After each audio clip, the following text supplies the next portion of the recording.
Hey everyone, I'm Dark Quarter and welcome back to Katawa Shoujo. So last time, Hisao decided to go running by himself because Emi didn't show up. And then he found out from the nurse that Emi was actually sick, which I kind of figured because she went running in the rain. But he said that she would be fine, and Hisao said that he would go check on her later. And then we met Lily briefly in the library. And then checked on Emi later on, and then kind of had an intimate moment with her, which was interesting. And now this is the next day, after it seems that she'll be fine, hopefully. So let's get into it. A night of restlessness has left me feeling fairly groggy this morning. The events of the previous day keep intruding upon my mind. The memory of how Emi felt against me, the memory of her wrestling match, and most bothersome, the memory of her nightmare. She was in so much pain. I can't stop wondering what it must be like for her to wake up with nobody there. The shower shocks me awake with hot water, awake but still worried. What will happen today? Will things just go back to normal? End of the episode, back to the status quo? It's not the end of this episode. There was a connection yesterday, something that nearly pushed us past the boundaries of normal friendship. Would that have been so bad? My mind goes back to the look in Emi's eyes after our pillow fight. It almost seemed like she was daring me to go on.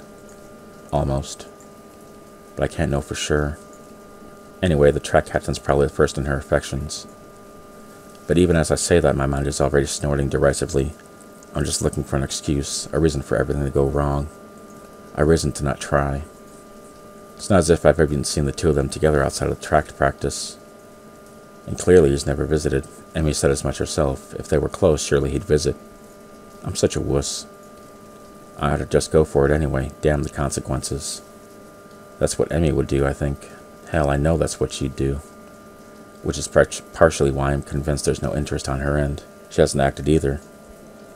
Maybe because of this track captain. It's possible she's got a bit of an unrequited crush thing going on. But who would be able to clarify their relationship? It sure as hell can't be Emi. She'd probably just laugh and ask why I wanted to know, and I'm not ready to answer that yet. Rin would probably just give me some cryptic answer or something.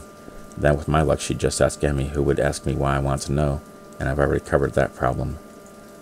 I wonder, could I get away with asking the nurse? He seems pretty protective of Emi. I'm sure he'd know if something was up. And he owes me for not letting Emi know he forgot to tell me about her being ill, so he'll keep quiet. What if he asks me why I want to know, though?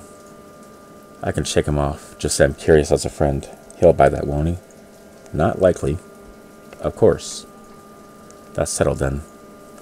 After the run, I'll go talk to him while Emi's waiting outside the office. There's no sign of Emi when I arrive at the track. Is she still too ill? I decided to give her 10 minutes. I'm a little early and she was ill yesterday, so if she takes a while to show up, it shouldn't be surprising. Still, I'd hate to just waste my time, so I occupy myself by stretching and pacing back and forth anxiously. What if I went too far yesterday? What if she doesn't come because she's embarrassed? What if... You're early again, Hisao. I'm impressed. Just like that, I feel some of the tension leaving my body. Emi seems to be bright and cheerful as usual, with no sign that she even was ill the other day, much less had a less than restful sleep. Still, I have to ask, sleep well last night? It's just a throwaway question, small talk. Sort of thing people ask him when they bump into the cafe while getting their morning coffee. But not for us, at least not for me. I don't know if Emi realizes that I'm actually concerned about how well she slept last night, but the question does give her pause. After a short moment of what seems like her genuinely pondering this, she nods. Yep, sure did. Was it because of me? Did I actually help? Or are you just saying that to get me to stop asking questions? Good to hear. Emi grins and begins warming up. So, ready to begin? Am I ready? Of course I'm ready. I was born ready. My middle name is ready. Emi laughs at my bravado and we take off running. I keep a steady pace the whole time, breathing steadily. I still feel dead at the end, but at least I don't gasp like a fish out of water now. Emi is positively beaming after the run today. Nice job, Hisao. You're improving. You'll be half as fast as me in no time. The last line is delivered with a teasing grin that I've grown all too used to. Oh, how exciting. Emi begins to run her sprints while I take a cool-down lap. She's really pushing herself today. By the time I'm done with my lap, she's laying across one of the bleachers looking exhausted. Goodness, not pushing a little too much, did I, are you? You did just have a cold, you recall. Emi gives an annoyed snort and sits up. Bah, I'm just trying to make up for lost time, that's all. I went twice as hard today, you know. A good run always gets the kinks out, you know. Clears the mind, too. Oh? Emi nods vigorously. Yep, it's a great outlet for that sort of thing. She does not explain further, and I don't ask. I suspect I know the real reason she went so hard today. Being sick had nothing to do with it. Something's bothering her. Maybe the nightmare, maybe something else. But it's not my place to pry. I'm just her friend. She'd tell me if she wanted me to know. Sure, that comes in handy. You have no idea. The sincerity in her voice confirms my suspicion. The only problem is, even though I know she'd tell me if she wanted me to know, I still want to know. Something on your mind, then? Emi doesn't seem surprised by my question. Instead, she shrugs. No, it's nothing worth getting worried about. She seems as if she's trying to convince herself as much as she's convincing me. I opened my mouth to ask if yesterday was responsible for her current state of mind, but think better of it. Too much risk of her taking the question the wrong way. Besides, I'm not even sure myself what to think about yesterday. Really, I can only get about as far as how it felt to have Emi sleeping next to me before my brain shuts down. Having her before me now, covered in sweat and looking wryly at me, she's making it difficult to think. Yeah, I hear you. We'd better hurry to see the nurse. We're running short on time. Aren't we always? Emi laughs at this, a dry chuckle that seems most un-Emi-like. Too true. For a brief moment, she looks old, worn down by some old hurt. But just like yesterday, I can almost see her shouldering the burden and straightening up slightly. And then she's back to being Emi again. Come on then, Hisao. Race ya. With a sudden smile, she darts off. Aye, no fair. I take off after her, knowing I won't catch her, but not caring. Even if there's no chance of catching her, I'd still run after her. Emi's waiting for me at the door as I arrive. Well, look who's finally shown up. Yeah. Enjoy your victory while you can. Emi grins as Nurse pokes his head out the door. Well, there you are. Come on in, Hisao. In what has become a familiar routine by now, he checks my blood pressure and my heart rate. A bit fast today, isn't it? Yeah, come on, race Emi here. The nurse laughs. That's never a good idea. He leans in to whisper to me in a conspiratory manner. I don't know if you've heard, but Emi's a bit of a track star. I reel back in mock surprise. Really? She never mentioned it before. The two of us share a laugh.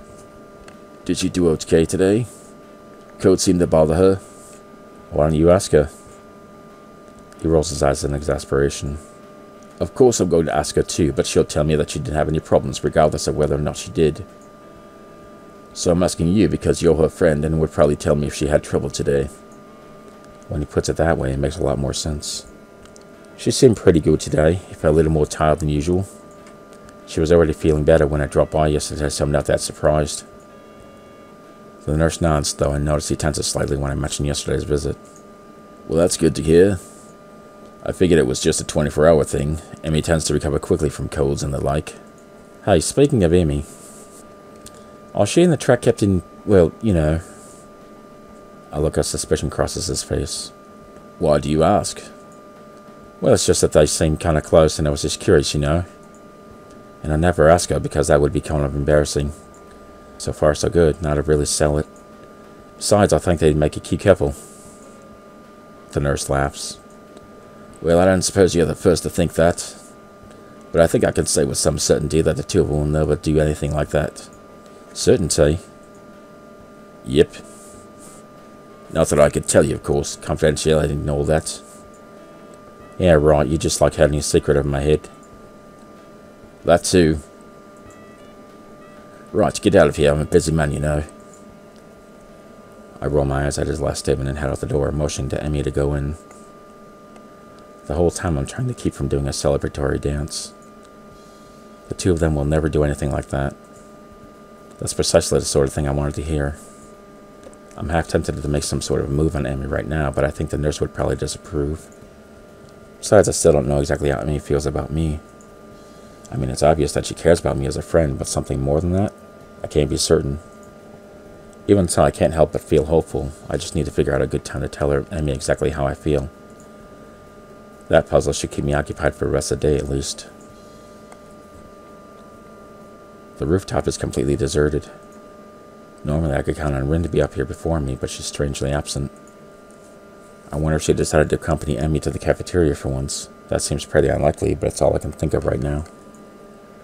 Part of me wants to go look for Rin, but a far larger part of me is too pleased with the way the sun feels on my skin to care. I pick idly at my lunch while I wait for Emi and Rin to show up. It does not take long for me to hear the sounds of someone coming up the stairs. I wait until the door begins to open before talking. Took you long enough. Keeping me waiting for you, honestly. The two of you are... Huh? Well, that's odd. The only person standing in the doorway is Emi, who looks mildly confused. What do you mean, huh? It's me, you know, Emi. We run in the mornings. She grins and I feel my heart jump slightly at my chest at the sight. Yes, I knew that. I'm just confused. Where's Rin? Emi's grin is replaced by a rather guilty-looking expression. Yeah, about that. I kind of, sort of, gave her my cold. Oh dear. Am I at risk too? It would make sense, after all. Emi and I were in close contact the other day. So what did she and Rin do that got her ill? Probably a lot of Yuri stuff. Steady on, old lad. Don't go down that road. Oh, please do. Rin's probably just got a worse immune system than me. Emi seems shocked by my comment, like she hadn't considered that before. I hope not. I'd feel terrible if you get ill because of me, Hisao. Oh man, I think I feel a fever coming on. Emi looks horrified and then quickly shifts into a more angry expression. Hisao, you'll stop getting sick this instant. I won't have it. Just say no. Impulsively, she seizes me by the collar. Are you listening to me, Hisao's immune system? Get your ass in gear. Don't make me come in there. I gave a smart salute. Duly noted, ma'am. Emi steps back and nods, satisfied. Good. You are not allowed to miss any of our morning runs, after all. But you missed a morning run. Emi crosses her arms and looks at me haughtily.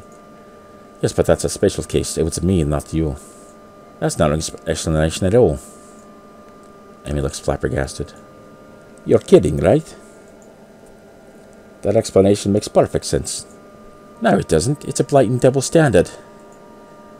I don't see what that has to do with anything. Oh, fine. Emi seems pleased by her victory. Anyway, is Rin going to be okay? She's not terribly ill, right? Emi shakes her head. Nope, she'll be fine. I got her some cold medicine that should help her.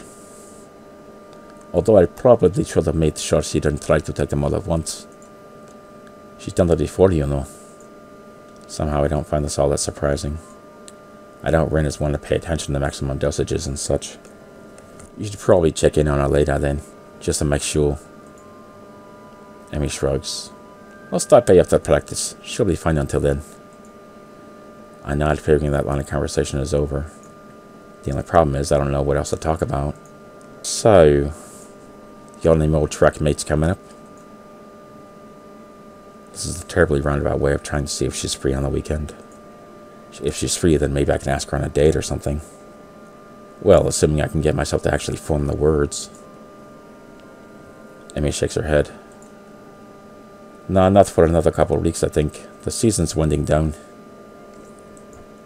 Oh yeah, I came in right out in the middle of things, didn't I?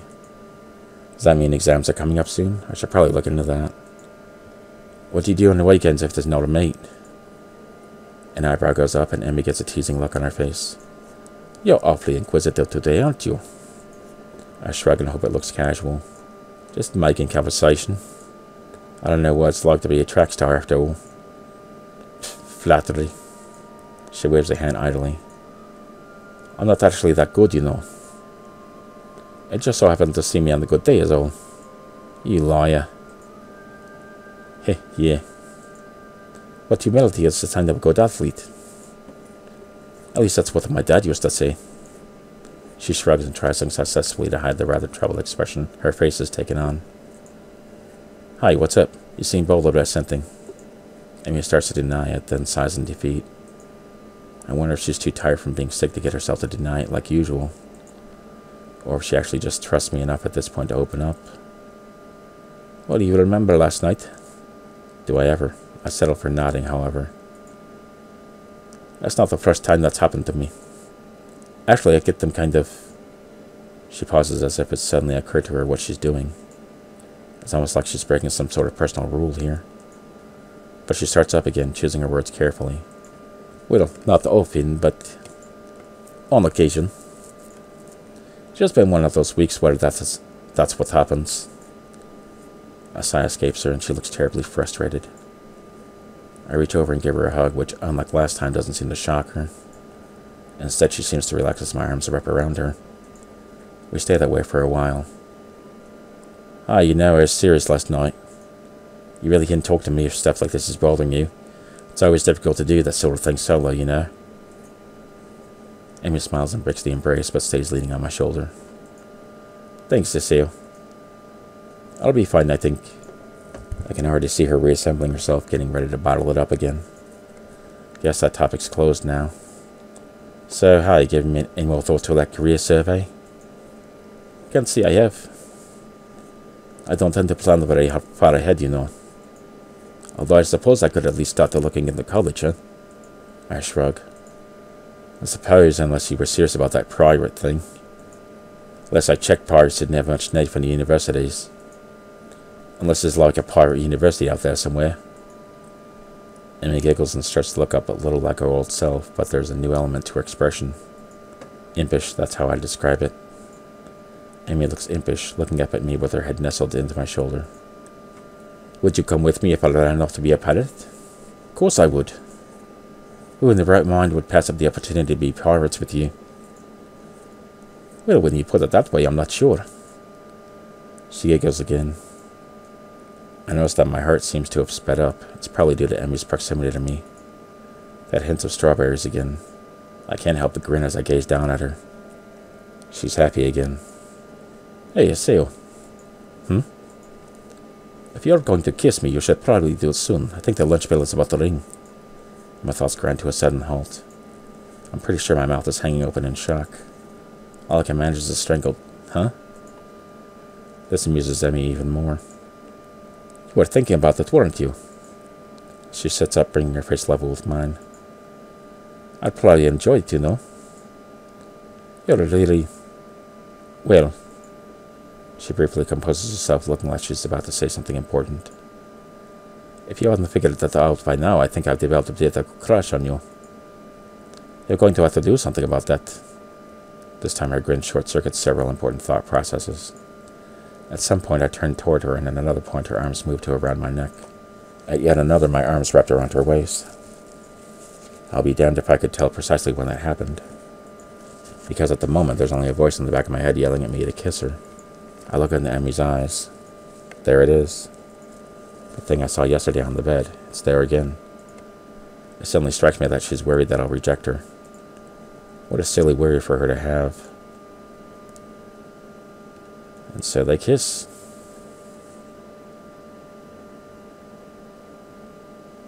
Her lips taste faintly of strawberries, because she drinks her shampoo as well. She leans into the kiss and her arms tighten around the back of my head, making sure that I don't pull away. Because I was just gonna. Not that there was any danger of that. There's a churning feeling in my gut. The world falls away. There's just me and her and this bench. My arms tighten, drawing her waist closer, entranced by the feel of her. I inhale her scent, my mind trying desperately to memorize everything about how she tastes, how she smells, how she feels. The ringing of the bell snaps us both back to reality, and we break the kiss. Emi's cheeks are slightly flushed, and she seems to be catching her breath. In her defense, so am I. We stand there for a few moments, trying to wrap our heads around what we've just done. We've done the unspeakable taboo thing. Emi is the first to break the silence. So, want to grab dinner after I'm done with practice? What a coincidence. I was about to ask you the same thing. Well, actually, I suppose it was going to be some kind of proper date on the weekend or something, but the thought was there, I think. Emi gives me a playful shove. Yeah, right. You were still in shock from how incredibly awesome I am at kissing. We begin to head down the stairs back to our respective classrooms. Hey, I didn't see you talking immediately afterwards either. That I didn't. So you have to practice, Hisao. She leans in quickly and gives me a quick kiss in the middle of the hallway, sending me into another brief state of mental freefall. As I head into my classroom, a giggling Misha greets me. Why, hey, Chain, you romantic, you. Did you confess on the rooftop, did you? Actually, I think it was the other way around. This sends Misha into a fresh fit of laughter. Young Lo is so unpredictable, isn't it? This being Misha, I suppose I should have expected her to tease me over this. Oh, I guess. Before I can really respond, Mutou's entered the room and Misha skips off to her seat, giggling all the while. I suspect that I'll get a lot of that sort of conversation now, especially seeing as how Emi kissed me right in the middle of the hall. But somehow I don't care about that. For the first time since arriving here, my heart feels light. And then I die.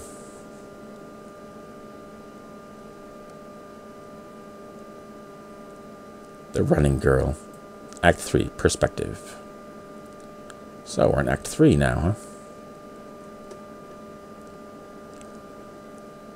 My head's in a spin all through Mutou's class.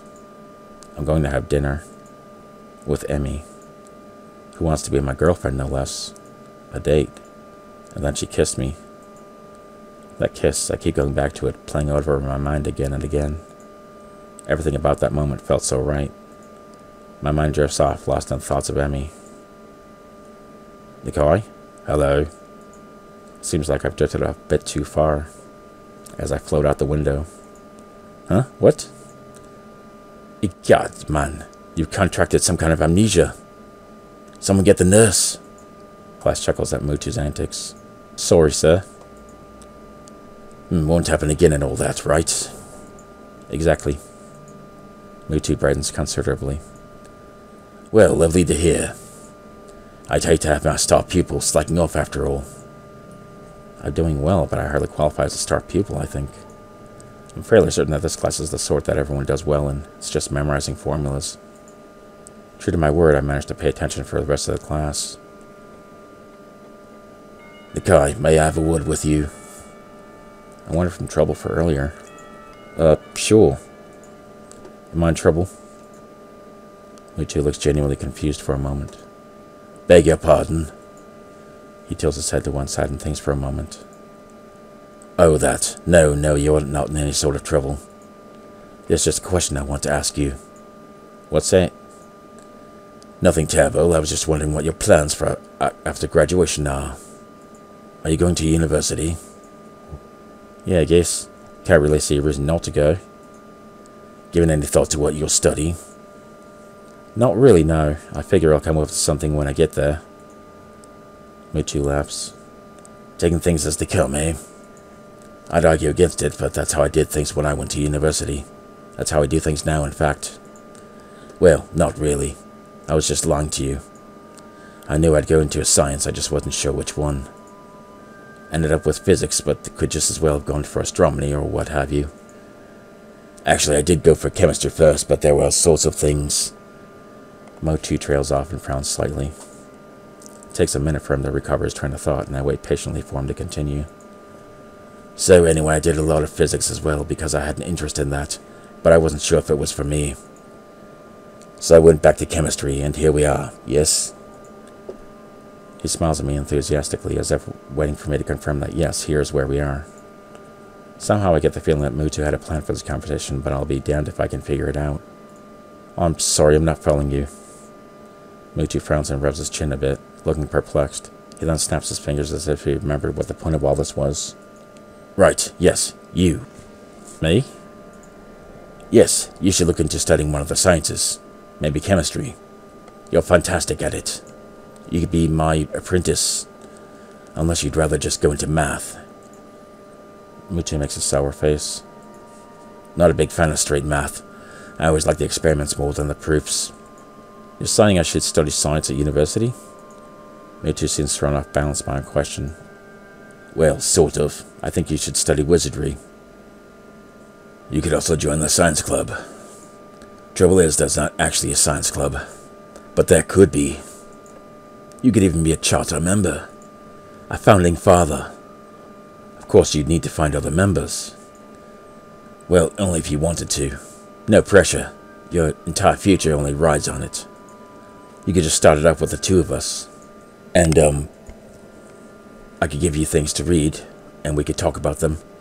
You know, like porno mags, that kind of thing. That's scientific, right? And I can help you get ready for university and such as well. Wait.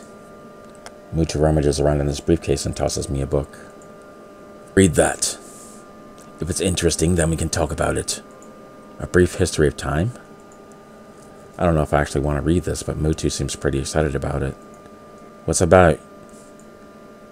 Time, space, space-time, time-space, black holes and such. And it's not that dense, just to see if that sort of thing's interesting for you, you understand. Hang around after class and we can either discuss it, or I can show you how to make explosives in the lab. You could blow up every person here. He waves a hand at my quizzical expression. Joking, sorry. But really not.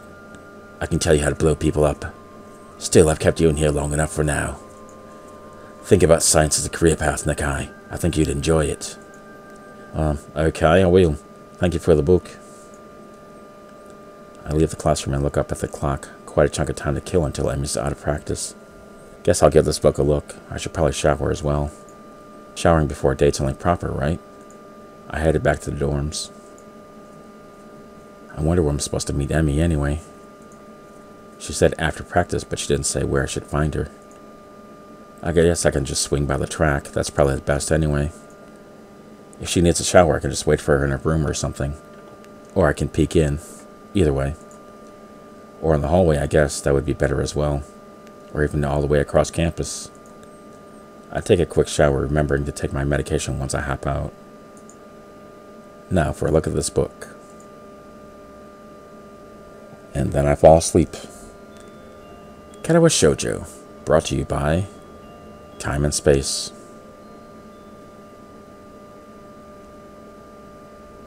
And then I explode. Alright, well, I think this is good enough for now. What an interesting episode, wouldn't you agree? Things are heating up with Hisao and Emi.